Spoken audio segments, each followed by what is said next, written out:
ಮೊಬೈಲ್ನಲ್ಲಿ ಗಂಟೆಗಳ ಕಾಲ ಸ್ಕ್ರಾಲ್ ಮಾಡ್ತಾ ಇದ್ದೀರಾ? ಹಾಗಾದರೆ ಸಮಯನೂ ಹೋಗುತ್ತೆ, ನೆಮ್ಮದಿನೂ ಕಳೆದೋಗುತ್ತೆ. ಮೆಸೇಜ್, ರೀಲ್, ಗೇಮ್ ಇವುಗಳಲ್ಲಿ ಮುಳುಗೋಗಿದ್ದೀರಾ?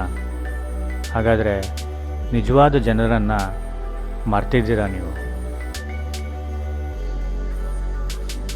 ಟೆಕ್ನಾಲಜಿಯನ್ನು ಬುದ್ಧಿವಂತಿಕೆಯಿಂದ ಬಳಸಿ ಹೃದಯದಲ್ಲಿ ನೆಮ್ಮದಿ ಕೊಡೋದು ನಿಜವಾದ ಸಂಬಂಧಗಳು. ಮೊಬೈಲ್ನಲ್ಲಿ ಸಮಯ ವ್ಯರ್ಥ ಮಾಡಬೇಡಿ, ಇದ್ದರೆ ನೆಮ್ಮದಿಯಾಗಿರಬಹುದು.